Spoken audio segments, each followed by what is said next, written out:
More than 100 million Americans are about to face a very dangerous situation. This is going to happen over the majority of the United States, but I want to break down why this is and what experts say you need to do to be prepared. So that's what we're going to discuss in today's video. Make sure you watch this entire video so you know exactly what is going on. Also, share this video with your friends, your family, and your colleagues over on Facebook so they too know exactly what is happening. But again, I'm going to break all this down in just a moment. But all I ask is one thing. It takes 2 seconds. Go ahead and hit that like button if you enjoyed these daily updates. And now, let's begin.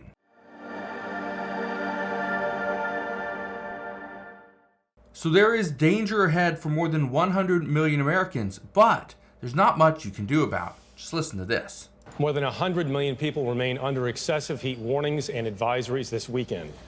The weather has already led to record-setting and record-tying temperatures from the Midwest to the Mid-Atlantic, and more is on the way.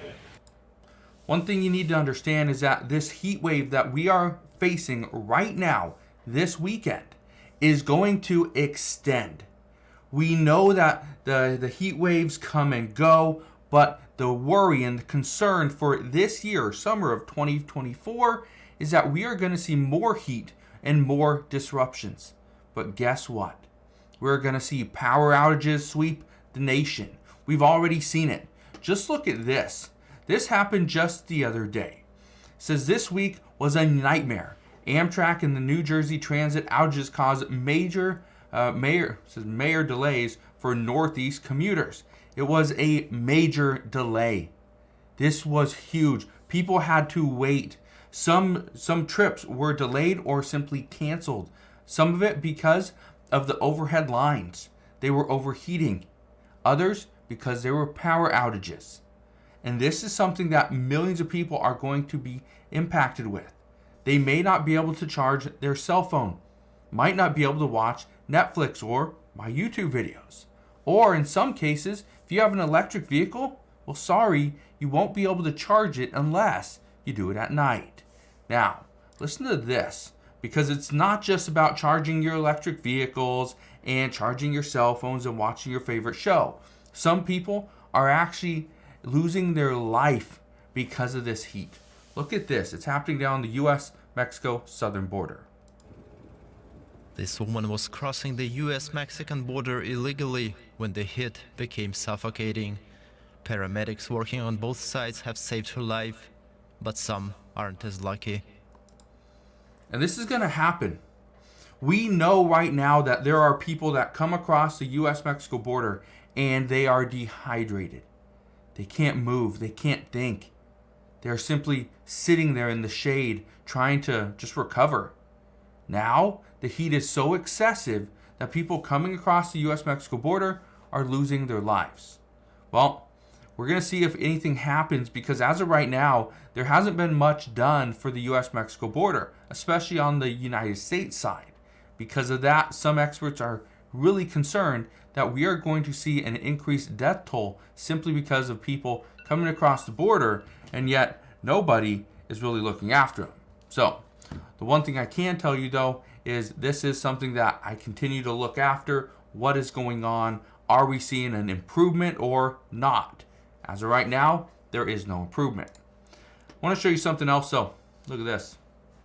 It says a heat wave continues in the east and Midwest, and now it expands to the west. It says states from the east coast to the southern plains and much of the Pacific Northwest, Great Basin and California are facing sizzling temperatures ranging from the mid-90s to the low 100s this weekend. Just this weekend, we're anticipating that Washington, D.C., and this could potentially happen today, is going to go over into the 3 digits. I guess this has not happened in over 8 years. So the entire country is going to feel this. But this is what I really want to show you, because we are coming to the end of June. And yes, we've seen some heat, but what does this mean for July? Well, here we go. This is from Axios. It says July's fiery U.S. temperature outlook makes June look tame. Look at this. It says the average temperature likelihood for July 2024. There are equal chances right here of it just being it's going to be about the same. So this is most of Washington, Oregon, parts of California. But then you got a lot of it that's leaning a little bit warmer. And then you got some that's likely warmer as you get closer to like Denver and over here into the Washington, D.C. and New York area. So again, that's a problem because most states, most cities, most counties are not prepared for this. And if we just look at California, for example, here's what's going on in California. This is as of yesterday. It says California wildfires have already burned 90,000 acres and summer's just beginning. The start of the warm season is just beginning. We aren't even close to the middle or the end. That's the concern, is we are going to see an excessive amount of wildfires this year. It's likely going to include Washington State, Idaho, Oregon, and California. Some are a little bit concerned. We are going to see massive fires all over Canada as well. But here's what you need to know. When your city's in the midst of a heat wave, there are certain things that you need to do because according to experts, they say you will have to change your schedule if you are currently going through a heat wave. Things that you might need to change. For instance, when do you work out? If you work out in the middle of the day or at night, maybe after work, it could be too hot. They say you might have to get an early morning workout, likely between the hours of 5 and 7 a.m. So let me know, do any of you work out between 5 and 7 a.m.? Most people do not. They say you also need to run your errands early. Here's the reason why. If you pay with a credit card or a debit card, there's a chance that if we see power outages or rolling blackouts, that when you go in and let's say you want to pay a utility bill, the utility company might not have electricity so that you can pay it, so that their credit card machine doesn't work. They can't pull up your account on their machine. Same goes for a grocery store. You go in and you don't have cash, guess what? They might tell you, sorry, we are only accepting cash at this time because our credit card machines are down. Yeah, it's happened before, it will happen again. Another one, if you have an electric vehicle, here's the problem.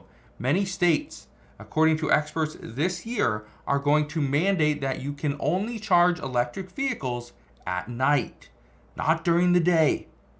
What's interesting about this is some people live far enough away from their home that they cannot charge it only at night. They have to have some type of midday charging just to get them home. That's a problem. Or what about people that are not at work and they are traveling? They're on vacation. Can they charge their electric vehicle during the day? Or if not, and they can only charge at night, does that mean that when they get back to their hotel, that's the only time they can charge it? What if they're between hotels? What if they have to stop a couple 100 miles early just because, again, that's where they have to stay, they have to charge that night? These are the concerns we're about to face. Now, the reason for all this is because our electrical grid, as of right now, cannot withstand the heat, cannot withstand the overuse, and because of that, that's why there's going to be some major changes coming for everybody. So, it does not matter if you are in the middle of a heat wave in your specific city. You might not be, but if it happens around you, chances are you will be impacted as well. So, I just wanted to leave you with that. Again, they say there's dangers ahead because of the heat wave. People are going to be dehydrated. People will lose their life. People that live out on the street that are homeless, well, you need to make sure that those people have water, they have some type of shelter, someplace that they can go to. And this is where things get very interesting because right now we've been giving all those different shelters and the schools, the gymnasiums, those places have been allocated to the illegal immigrants that are coming across the border. That's what we're giving them to. So all the veterans that are homeless, well, they're still homeless and still sleeping on the streets. So we'll see what happens moving forward, but that is what we know as of today. So again, thank you guys for watching. Consider subscribing, and I'll see you guys on the next one.